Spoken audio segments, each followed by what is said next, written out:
Supaya kita sadar hidup kita ini anugerah. Amin. Hidup kita ini bukan kebetulan.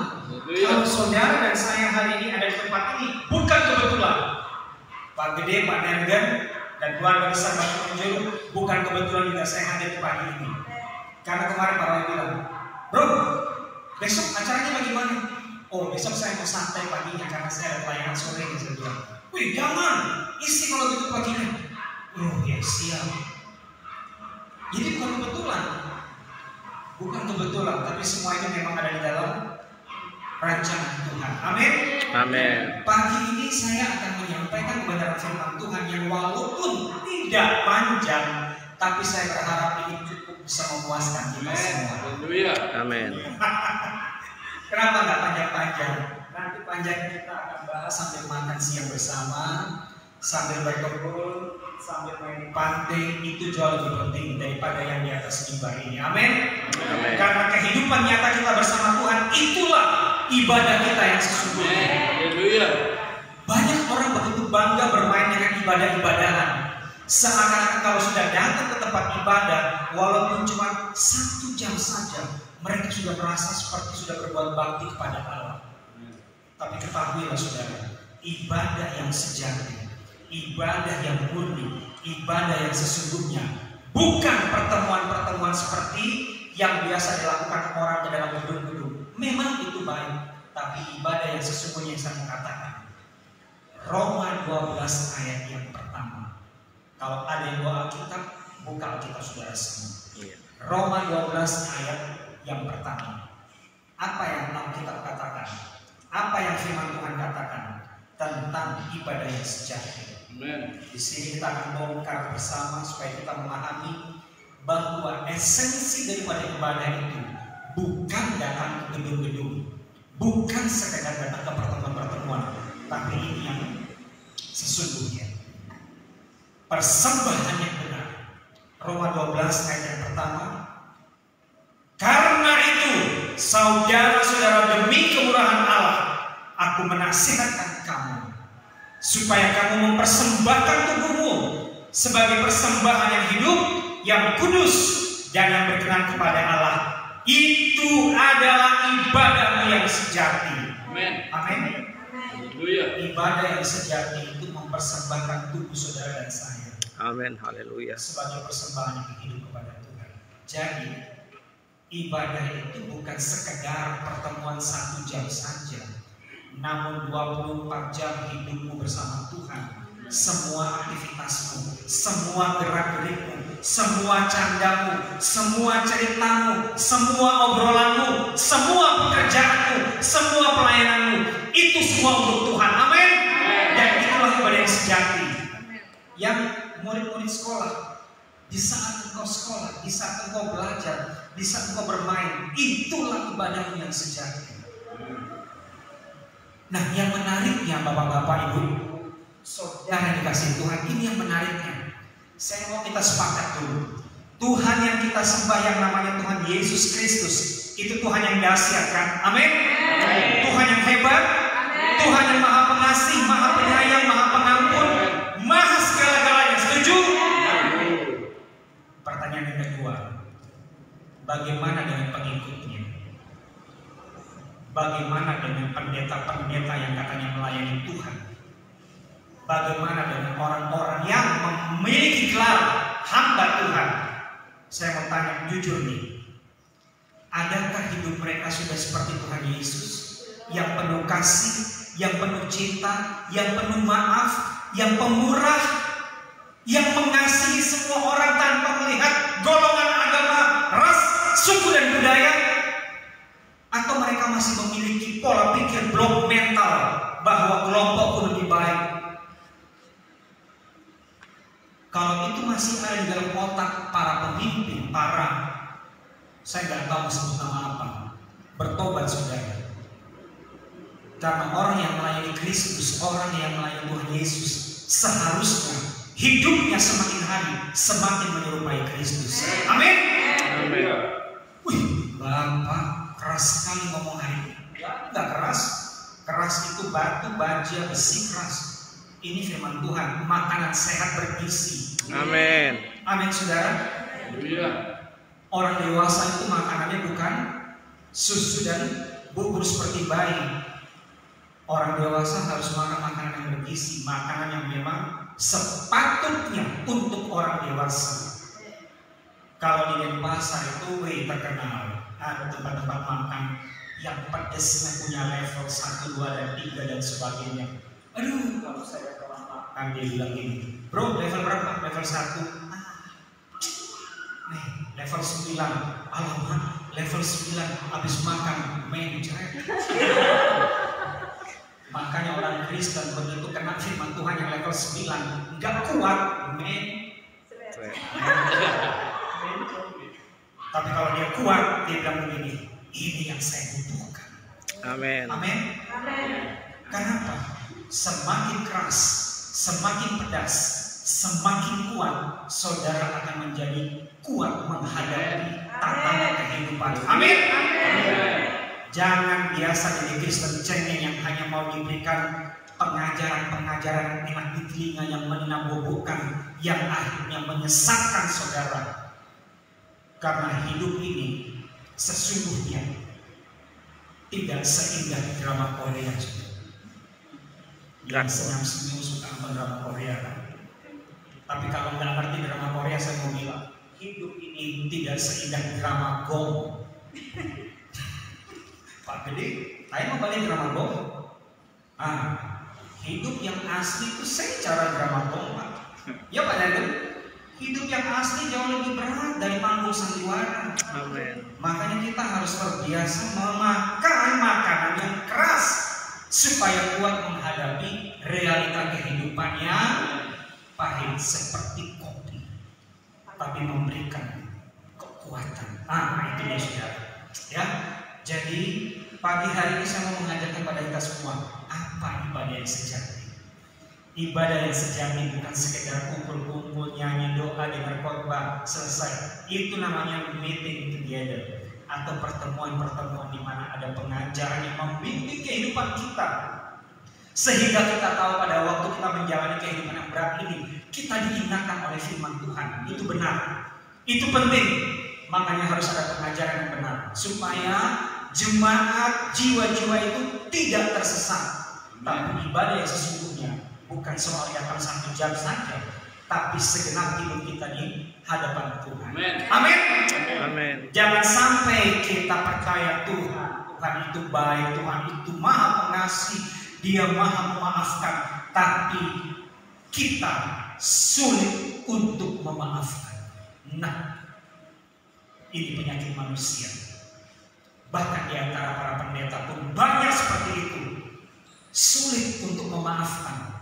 Di mimbar mereka bisa berkuar-kuar, Tuhan Yesus baik, tapi di dalam praktek realitanya mereka saling membenci. Mereka tidak bisa memaafkan. Apalagi yang pernah sakit hati, yang pernah dikecewakan, yang pernah di PHP. Tahu PHP? Bukan permainan HP, pemberi harapan palsu, yang pernah dijanjiin ini dan itu lalu ditipu. Sulit untuk dia bisa memaafkan. Apalagi yang pernah dikhianati. Nah, yang pernah dikhianati ini saya lihat Igor senyum-senyum ini. Punya pengalaman dikhianati nggak sama teman? Oh, tidak pernah. Saya kira senyum-senyum karena dengar khotbah, ternyata gara-gara main HP di belakang ya. Haleluya. Jadi perhatikan, kalau kita pernah dikecewakan, pernah sakit hati, pernah dilukai, pernah sampai tidak direken sama orang, gak dianggap, lalu kita merasa kecewa, sakit hati, tidak bisa mengampuni, tidak bisa memaafkan, bertobat hari ini. Amin. Karena Tuhan yang kita sembah yang namanya Yesus itu maha pengampun, maha memaafkan.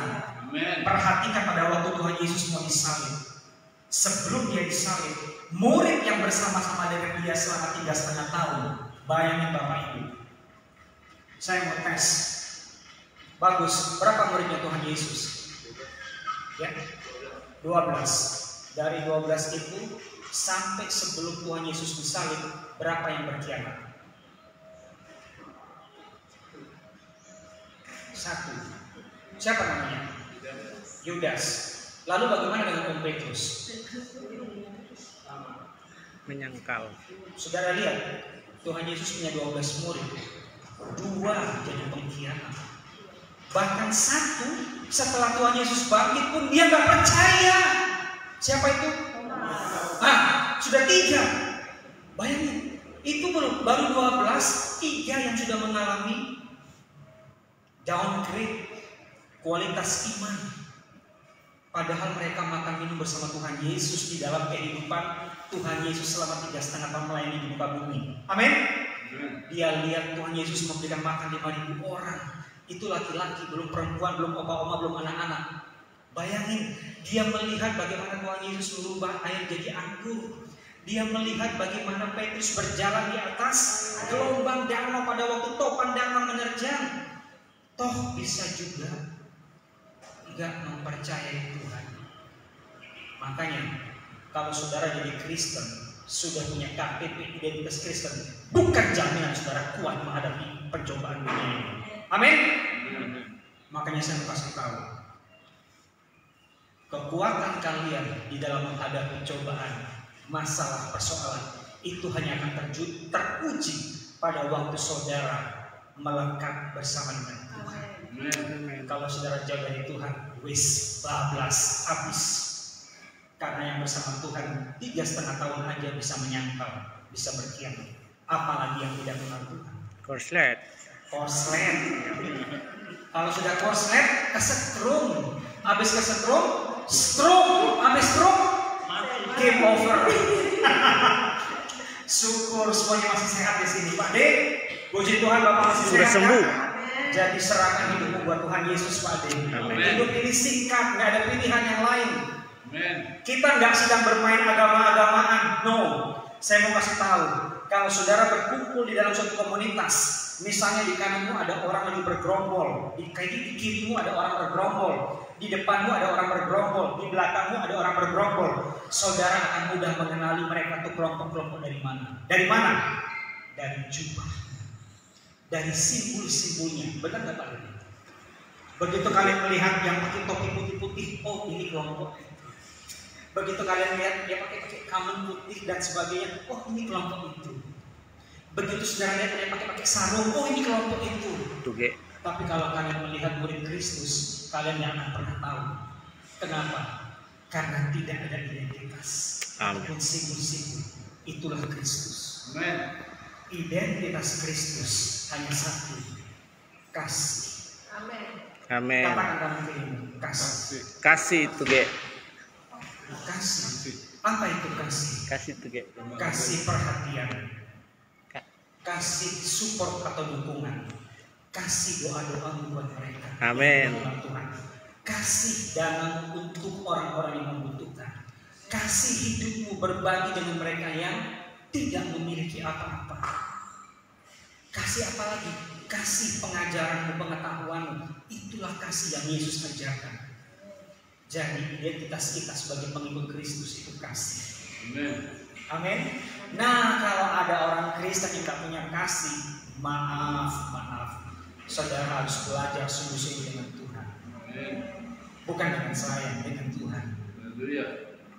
Lihat Tuhan Yesus. Hidupnya selalu identik dengan kasih. Haleluya. Dan kasih itu selalu memaafkan. Jadi kalau ada di sini saudara yang mendengar pengajaran saya pagi hari ini belum bisa memaafkan karena saudara dikecewakan oleh orang lain, bertobat. Amen. Ampuni orang yang menyakiti. Haleluya. Tuhan Yesus pada waktu mau disalib dia bilang apa? Ya Bapa, ampunilah mereka, sebab mereka tidak tahu apa yang mereka perbuat. Di saat dia mau mati, dia masih bisa melepaskan pengampunan. Tapi ada begitu banyak orang di dunia yang sudah mau mati pun nggak tahu diri, nggak bisa mengampuni, malah masih nuntut dia yang salah Pak, dia nggak minta maaf, saya tidak pernah maafkan. Karena apa? Karena nggak punya kasih dan tidak mengenal siapa itu Allah yang adalah sumber kasih, yaitu Yesus Kristus. Amin, saudara. Haleluya. Ini waktu berjalan terus. Kalau saya ngajar tentang ini, Pak Pastor Roy bisa sampai sore kita beribadah nanti. Tapi saya tidak akan panjang-panjang lebar. Kita baca bersama di dalam 1 Timotius 6 ayat yang ke-6 sampai ke-8 untuk memperlengkapi pengajaran pada siang hari ini. Saya minta Pak Nergen bacakan ayat ke-6, Pak. 1 Timotius 6 ayat ke-6. Matius. 1 Timotius. Tolong ditayangkan di multimedia. 1 Timotius 6 ayat yang ke-6. Pak Nergen baca ayat yang ke-6, lalu nanti Ibu Ayu, Ibu Gembala membacakan ayat yang ke-7. Lalu Ibu Erlin membacakan ayat yang ke-8. Oh, enggak. Yang ayat ke-8 dibaca oleh semuanya, semua jemaat ya.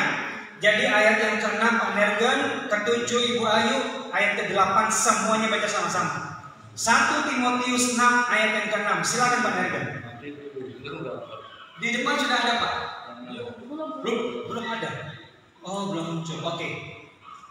1 Timotius 6 ayat ke-6. Sudah? Oh, belum juga. Oh, itu sudah muncul Pak. Silakan Pak. Memang ibadah itu kalau disertai rasa cukup memberi keuntungan besar. Amin, saudara. Apa itu ibadah yang tadi saya bahas di awal?